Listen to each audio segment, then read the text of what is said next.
bonjour chez vous. Cette semaine touche déjà à sa fin. On a décortiqué chaque partie de l'armure et on termine avec l'épée de la parole de Dieu. Et ça semble faire rire Frank. C'est drôle, l'épée de la parole de Dieu? Non, elle n'est pas drôle. J'avais une autre image en tête. C'est quoi? Tu veux nous en parler? C'était... Si je te parle, tu vas rire. Vas-y. C'est Evelyne qui... Non, c'était pas ça. Non, on va pas plus loin. On va pas plus loin? Cher, tais-toi! Voilà, il se reprend lui-même. Est-ce que c'est quelque chose que je t'ai envoyé un jour? Ah ouais. Je sais de quoi tu parles. Bref. Avant que l'émission commence, des fois, on parle de des choses et ça nous fait rire. Alors Frank, particulièrement, pendant le générique, va balancer des trucs drôles pour nous faire rire, sachez-le. Mais moi, je suis forte. Je Ouais, résiste. c'est vrai, tu résistes bien. Ouais, de temps en temps, Aurélie, je l'entends glousser à côté pendant mon intro. Ça peut arriver, oui. En tout cas, Aujourd'hui, l'épée. l'épée de la parole de Dieu. Donc on a vu toutes les parties défensives de l'armure. On a beaucoup parlé de ça dans la semaine et c'était super intéressant et important. Mais aujourd'hui, on va voir l'arme, la seule arme finalement qu'on ait. Et elle est largement suffisante, largement efficace pour porter du fruit et nous permettre, nous aussi, de porter des coups dans le camp ennemi. Donc on parle de l'épée de la parole. Et Frank, je te laisse tout de suite toute la place pour la pensée du jour.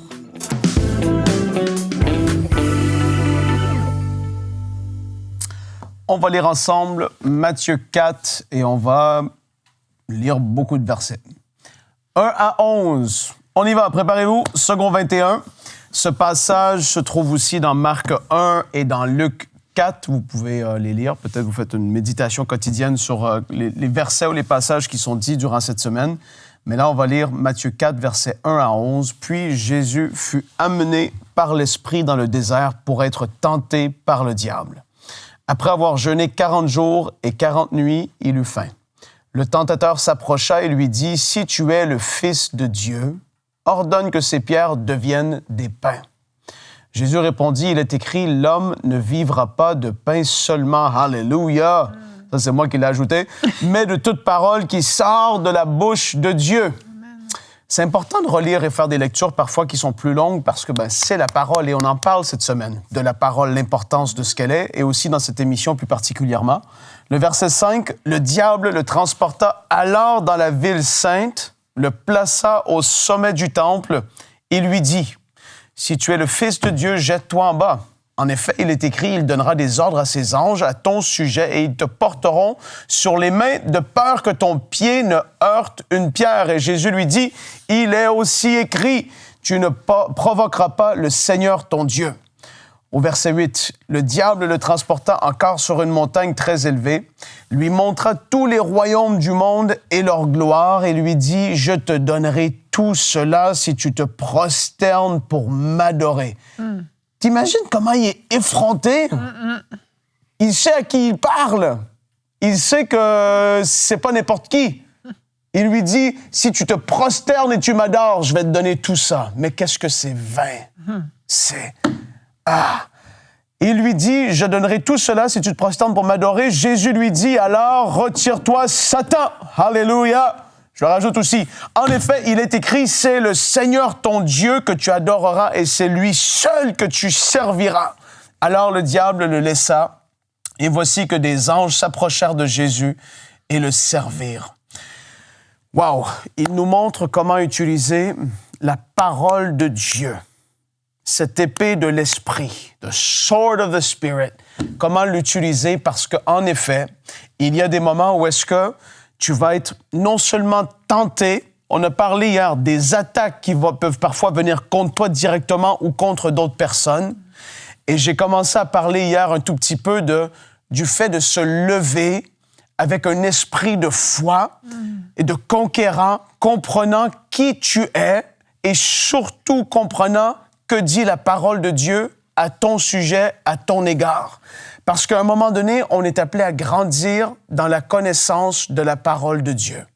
Tu vois, des fois, ça semble simple, les filles. Mais tu vois, le fait de dire, on lit cette histoire dans Matthieu 4, mais aussi dans Marc 1 et dans Luc 4.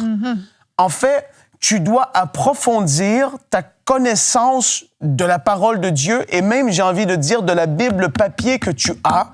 Où est-ce que tu sais où tel passage se trouve? Parce que tu es tellement habitué d'utiliser la même Bible que tu sais qu'à cet endroit-là, il y a une promesse de Dieu puissante que tu aimes, même si tu connais pas le passage, le chapitre, le verset. Tu sais qu'à cet endroit-là, il y a quelque chose que Dieu t'a dit, il t'a parlé.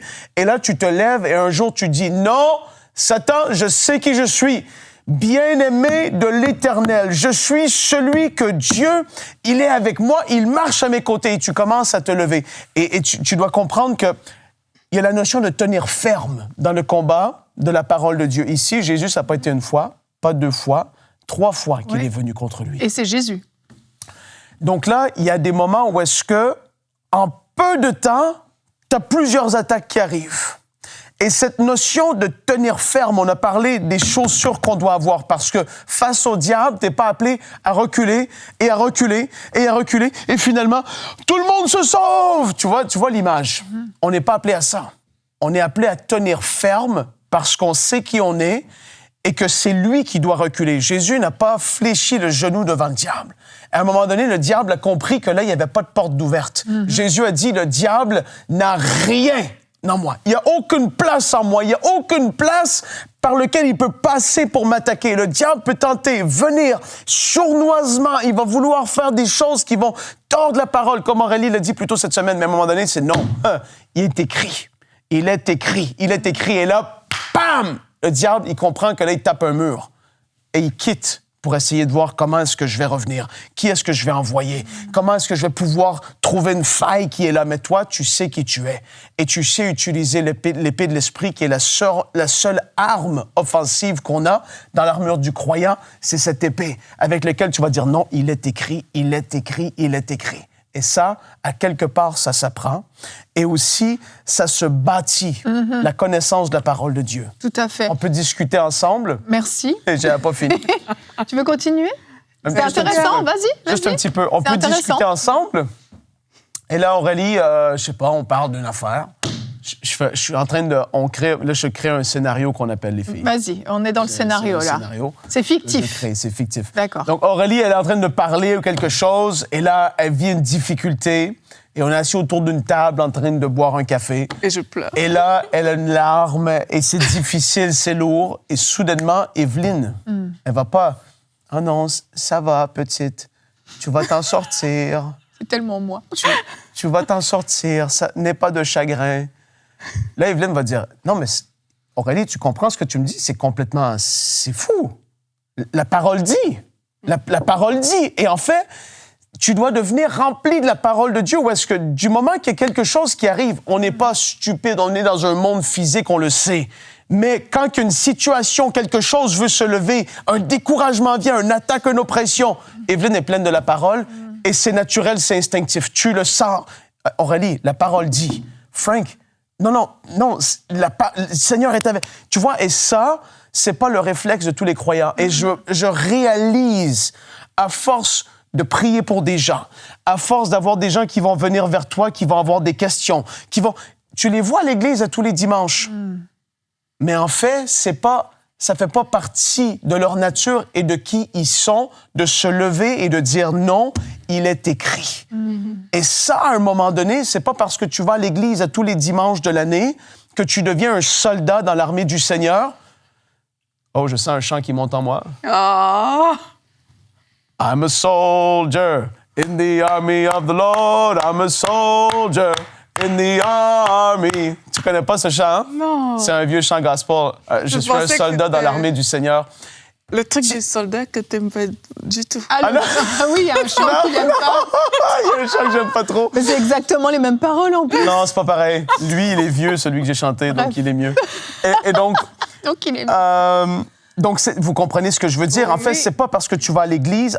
Des fois, c'est que même dans les émissions, j'ai l'impression qu'on se répète, les filles. Et je me dis, on a traité ça quand même. Mais tu réalises à quel point, même pour nous, la parole doit être martelée. Ouais. On se rappelle, on a les yeux dedans, on dit des vérités, on se les rappelle. Et c'est comme ça que tu deviens fort en esprit. C'est très Et que tu es capable de pouvoir affronter les traits. Tu deviens un soldat fort dans l'armée du Seigneur, où est-ce que les gens viennent vers toi. Il y en a des plus faibles, il y en a qui sont plus nouveaux, il y en a des ci et ça. Et la Bible dit de prier les uns pour les autres. Et là, tu réalises à quel point c'est important d'être fort. Mm-hmm. Donc voilà, ça a été ma contribution pour l'émission. Bonne journée à vous. Non. Merci Seigneur. On y va, Frank on part. Mais j'aime beaucoup ce que Frank dit. T'as besoin de toi encore. Moi, quand j'étais jeune convertie, mais il y a quelque chose qu'on m'a appris qui m'a beaucoup aidée. Dès que je venais présenter un problème, un peu comme naturellement, tu vois, tu as à l'église, tu as tes pasteurs et tout. Dès que je venais présenter un problème, on me demandait, mais qu'est-ce que dit la Bible par rapport à ça? C'est ça. Donc, ce que ça a fait, c'est que ça me faisait parfois chercher de moi-même. Tu vois, avant, juste de venir dire, est-ce que tu peux prier pour moi parce que, voilà, je traverse telle situation dans ma vie et tout. C'est que tu vas quand même chercher. Et j'ai remarqué que alors que tu fais ce travail-là, c'est comme le Saint-Esprit, il te parle lui-même. C'est ça. Parce que tu es en train de faire ta recherche. Et là, justement, quand tu pries, mais tu vas dire, ah, mais comme tu as fait ça dans la Bible avec tel Seigneur, je sais que tu peux le faire. Et tu déclares cette parole-là et tu vois les résultats. Et moi, j'ai beaucoup aimé ça parce que je trouvais que c'était pratique. Et quand je vois l'exemple que Frank il apporte, c'est vrai que très souvent, au lieu d'aller chercher des réponses dans la parole, ben, on va peut-être aller vers la personne qu'on connaît pour dire, est-ce que tu peux prier pour moi? C'est pas mauvais en soi que quelqu'un prie pour toi par rapport à quelque chose, mais c'est aussi d'avoir ce réflexe de que dit la parole par rapport à ça. Oui. On a parlé de la tentation de Jésus. Au début, si tu es fils de Dieu, transforme les pierres en pain. Jésus, il a faim. Il vient de finir 40 jours de jeûne. Donc, c'est un besoin naturel que le diable vient attaquer, mais lui, il a la parole avec lui. Que dit la parole par rapport à des besoins naturels? Est-ce qu'il faut juste, OK, parce que j'ai peut-être la capacité de transformer la pierre en pain? La parole ne dit pas ça. Et parce qu'il a cette pensée-là, tu vois, il va contrecarrer l'ennemi. Donc, je pense que dans notre vie de tous les jours, par rapport à ce qu'on vit, par rapport même aux attaques, parce qu'on est dans un contexte de combat spirituel, mais par rapport même aux attaques par lesquelles on passe, il faut qu'on s'arrête. Oui. Que dit la parole juste de la situation par laquelle je suis en train de passer? Et le Seigneur ne va pas toujours t'amener dans des choses qui sont même compliquées. Je prends souvent cet exemple, je le dis souvent dans les émissions, où quand j'ai perdu mes papiers, je me sentais comme plus bas que terre. Et pareil, j'avais cette habitude de que dit la parole. Et j'ai vu Daniel dans la fosse aux lions. Parce que je me disais, ben, il n'a pas d'issue. Et je me sentais comme quelqu'un qui n'avait pas d'issue. J'ai juste médité sur Daniel dans la fosse aux lions. Et je suis arrivée à une conclusion très personnelle. Hein. Ce n'était pas une étude de la Bible très poussée. Je suis arrivée à une conclusion très personnelle que, mais si le lion n'a pas mangé Daniel, si Daniel n'a pas eu peur, mais c'est parce qu'il devait regarder autre chose. Je pense qu'il était en train de regarder le Seigneur, et le Seigneur l'a délivré. Et dans ma situation, j'ai juste commencé à dire à Dieu, je regarde à toi, tu es le Dieu qui délivre. Et puis c'était une façon d'appliquer la parole que j'avais lue dans cette situation-là. Et le Seigneur, par la grâce, il l'a fait. Il m'a délivré de cette situation. Donc moi, je pense que peut-être c'est aussi un bon exercice qu'on peut donner aux gens aujourd'hui, c'est que dit la parole par rapport à la situation par laquelle tu passes. C'est comme ça que tu vas utiliser ton épée. Et tu n'as pas besoin d'être un érudit de la parole pour ça. Il suffit juste d'ouvrir la Bible. Tu as le Saint-Esprit qui est là. Seigneur, parle-moi par rapport à cette situation par laquelle je suis en train de passer. Et le Seigneur va faire monter quelque chose dans ton cœur. Il y a des révélations que tu vas découvrir par toi-même, que peut-être personne ne t'a enseigné, alors que tu déclares ces choses-là, mais tu es en train d'utiliser l'épée dont on est en train de parler. C'est pas une prière verticale que Jésus a fait quand le diable l'a tenté. Le diable tente, et là, Père, s'il te plaît, tu vois ce que je veux dire? Là, il est en train d'appliquer ce qu'il a plus tard enseigné aux disciples. Il y a une montagne qui est devant toi. Tu vas dire à cette montagne, grande montagne, toi, qui es-tu là? Tu vas t'enlever et tu vas te jeter dans la mer. Et à un moment donné, tu sens une oppression spirituelle. Père, je sens que c'est lourd. Non, tu vas dire, au nom de Jésus, je prends mon autorité maintenant. Et dans le monde invisible, vous qui êtes là en train de m'oppresser, vous prenez la fuite maintenant. C'est terminé. Il est écrit que j'ai toute autorité à cause du nom de Jésus-Christ. Et il n'y a pas rien qui va pouvoir tenir devant ce nom. Et maintenant, au nom de Jésus, je commande à toute oppression de quitter maintenant. Et là, tu commences à te tenir, pas juste, c'est pas mal, mais à un moment donné, c'est pas vertical, mais il faut aller horizontal. C'est là, l'attaque, elle vient de là. Mes pensées, c'est là. Tu commences à prendre autorité au niveau de tes pensées et c'est pas juste « Père, viens à mon secours ». Parce qu'on en a parlé plein de fois, l'autorité, on l'a reçue aussi. Il faut discerner quel est le combat dans lequel tu te trouves. Tout comme toi, tout à l'heure, Aurélie, qu'est-ce que tu as mentionné? Et il ne faut pas oublier que quand Jésus nous a envoyé le Saint-Esprit, il a dit qu'un de ses rôles, c'était de nous rappeler ce qu'il avait enseigné sur la terre, ce que Jésus avait enseigné. Et dans ces moments-là, parfois, peut-être tu penses que la parole, tu la connais pas, tu la lis, il y a des gens qui vont te dire « Ah, mais moi, j'ai pas de mémoire, je mémorise pas les versets et tout. » Mais quand tu la lis, quand tu la médites, quand elle vient faire son travail en toi, eh bien, le Saint-Esprit va te surprendre dans certaines situations que tu vis. Tout à coup, ça monte de ton cœur, pouf, ça vient dans tes pensées, tu as le verset qui vient. Et là, tu sais que ça vient t'équiper pour le combat que tu es en train de vivre. J'en ai déjà parlé. Quand Louis a dû partir en urgence à l'hôpital, j'étais désemparée. Forcément, je priais. Et tout à coup, ce verset qui me dit que je vais marcher sur toute la puissance de l'ennemi et que rien ne pourra me nuire est venu et monter en moi. À partir de ce moment-là, j'avais mon épée en main. J'ai déclaré ce verset, pas en mode prière, comme tu le dis, à Dieu. Non, c'est pas à Dieu que je parle à ce moment-là. Quand tu prends ton épée de l'esprit, tu combats pas contre Dieu, tu combats contre le diable. Et tu lui rappelles c'est quoi la vérité. Et je pense que c'est important de méditer sur les combats de l'Ancien Testament. Je pense à Gédéon, par exemple. Comment certains combats, il les a gagnés. Mais il y a plein d'histoires, il y en a plein. Elles sont monumentales. Comment des combats ont été gagnés sans que les soldats aient à se battre. Simplement parce que la puissance de Dieu venait, il donnait une stratégie et les soldats ennemis partaient en fuite. Parfois, ils s'entretuaient les uns les autres sans que les soldats israélites aient même à combattre. Combien de fois c'est arrivé? C'est extraordinaire. Et en fait, quand on sort l'épée de la parole, quand on commence à déclarer la parole, on n'est pas en train de se battre réellement, en train de s'épuiser. J'ai l'impression des fois les gens ils se fatiguent dans le combat spirituel, même physiquement. Non, tu as une assurance, tu peux être calme, tu peux être posé, mais tu es ferme. Tu es ferme parce que tu donnes un ordre. Et tu sais que les démons, le diable n'a pas d'autre choix que de t'obéir. Donc tu as cette assurance que ta parole est puissante. Mais tu n'es pas en train de t'agiter dans tous les sens, en train de taper dans les mains contre les murs, en train de hurler. Tu n'as pas besoin de faire ça. Tu n'as pas à t'agiter. Le diable va être mis en fuite. Le diable et ses démons vont être mis en fuite par la parole qui est déclarée, par l'autorité que Dieu te donne. Et c'est ça la force de l'épée de l'esprit, c'est quand de la parole, de l'épée de la parole de Dieu, c'est que en fait, elle est déclarée, mais c'est pas toi qui produis le résultat. Non. La parole elle-même a un résultat propre à elle. Et la Bible dit que la parole de Dieu ne revient pas à lui sans effet, tu vois, sans avoir accompli ce pourquoi elle a été envoyée. Et je pense que il faut le réaliser aussi quelque part, que c'est pas des paroles en l'air en fait. Tu vois, on aime citer ce verset, la vie et la mort sont au pouvoir de la langue, tu vois. Mais c'est pas des paroles en l'air, tu vois. C'est des choses, comme tu dis, que le Seigneur, il te montre et tu déclares. Tu vois, ça devient sa parole. Et de la même manière, comme tu as reçu ce truc mais en fait, je marche sur toute la puissance de l'ennemi, la Bible dit que quand Dieu dit, la chose arrive. Amen. Quand il ordonne, la chose existe. Donc, c'est le Saint-Esprit qui te l'a communiqué. Donc, ça veut dire que c'est Dieu qui l'a dit. Et parce que c'est Dieu qui le dit à travers toi, mais cette chose n'a pas d'autre choix que d'arriver. Amen. Parce que cette parole de Dieu, elle va accomplir son effet, comme la Bible nous le demande. Donc, c'est important de réaliser la force de la parole de Dieu.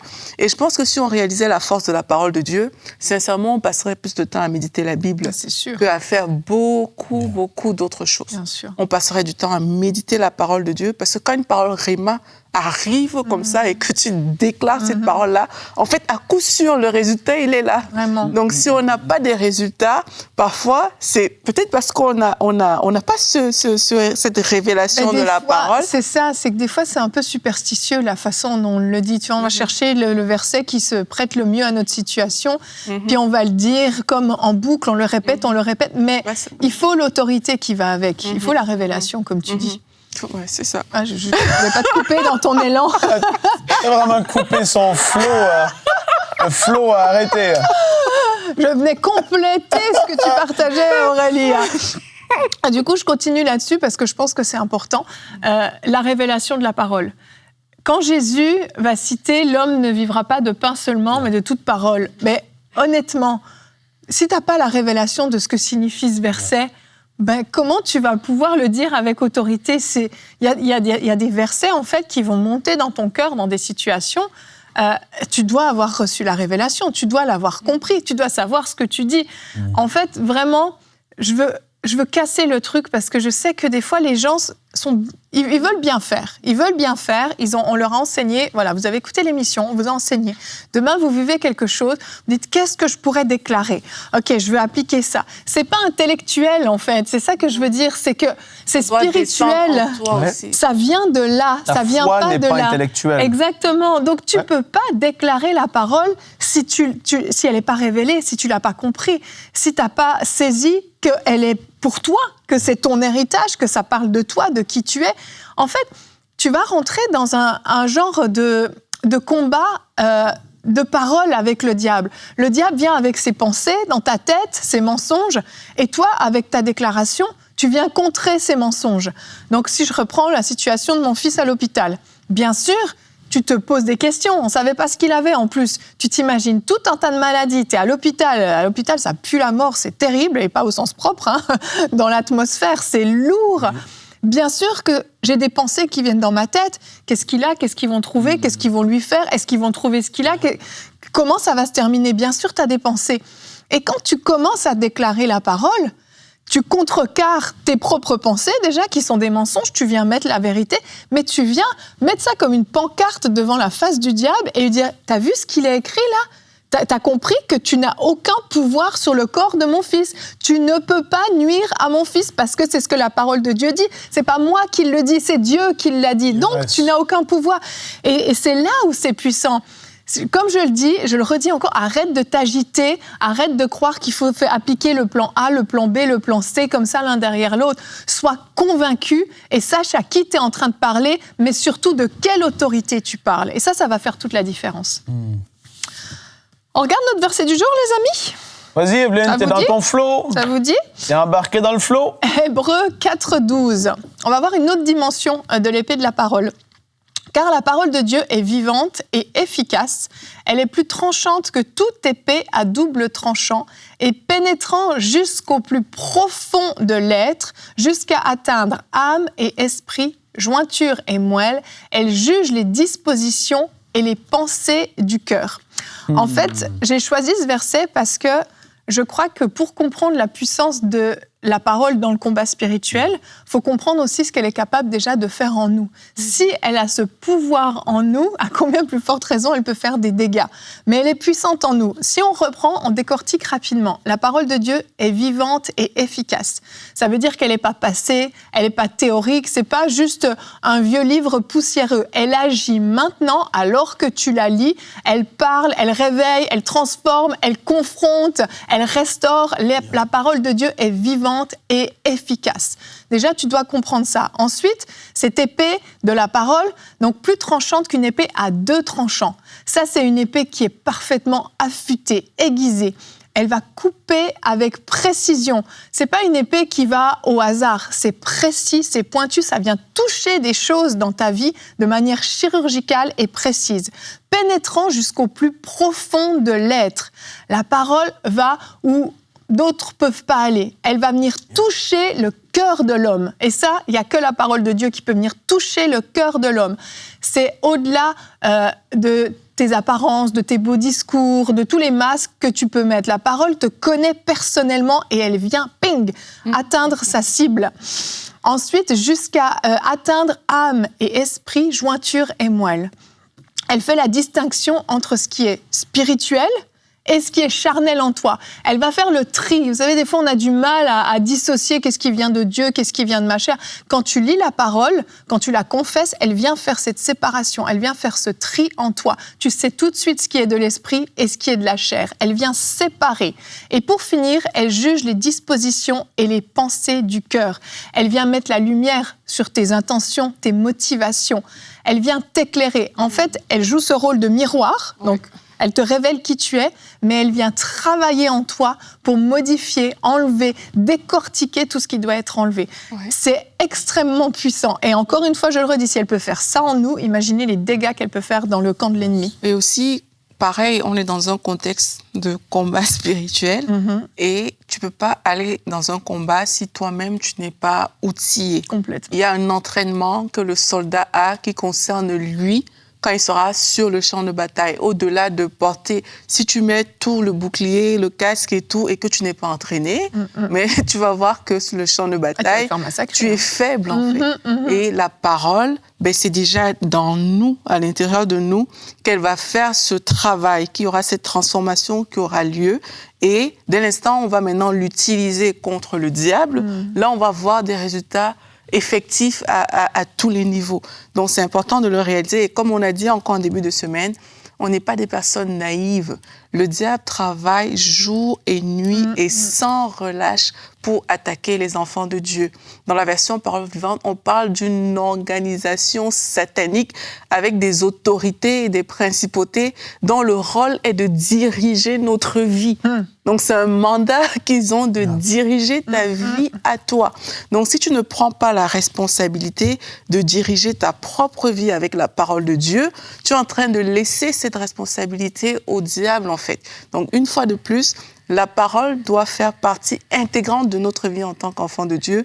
Et quand on dit de méditer, c'est pas juste OK, je lis, c'est une option. C'est comme c'est une option. Un jour, je peux lire, un jour. Ça fait partie de ce que le Seigneur nous a donné pour nous équiper et pour pouvoir combattre dans ce combat-là. Amen, amen. Vraiment, en terminant cette belle semaine sur l'armure du croyant, j'aimerais nous rappeler que nous sommes dans un combat, nous sommes en guerre, que vous le vouliez ou non, c'est la réalité. Et nous devons être prêts, nous devons être équipés, comme le disait Aurélie à l'instant. Alors, s'il vous plaît, ne négligez pas les aspects qui ont été partagés tout au long de cette semaine. Vraiment, soyez proactifs. N'attendez pas que le diable attaque pour commencer à sortir votre armure. Portez-la jour et nuit. Soyez prêts. Faites attention à vos pensées, faites attention à vos méditations, à vos fréquentations. Réalisez de quoi vous vous nourrissez. Faites attention aux films, aux musiques que vous écoutez, aux discours que vous écoutez. Nourrissez-vous de la parole de Dieu. Sachez qui vous êtes en Christ. Et vous allez être capable de tenir ferme et de combattre avec fidélité, avec force et avec autorité. Parce que le diable, oui, ne soyons pas naïfs, comme Aurélie l'a dit, le diable cherche à détruire. Merci à tous d'avoir été avec nous. Frank, Aurélie, bravo. On a tenu toute la semaine. Félicitations. On est des soldats in the army of the Lord. I'm a soldier in the army. À lundi. Bonjour chez vous.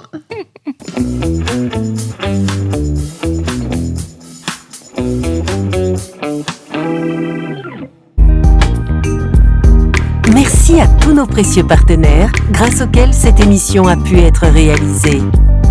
Vous aussi, rejoignez la grande famille des partenaires d'EMCI TV en faisant un don sur emcitv.com/don.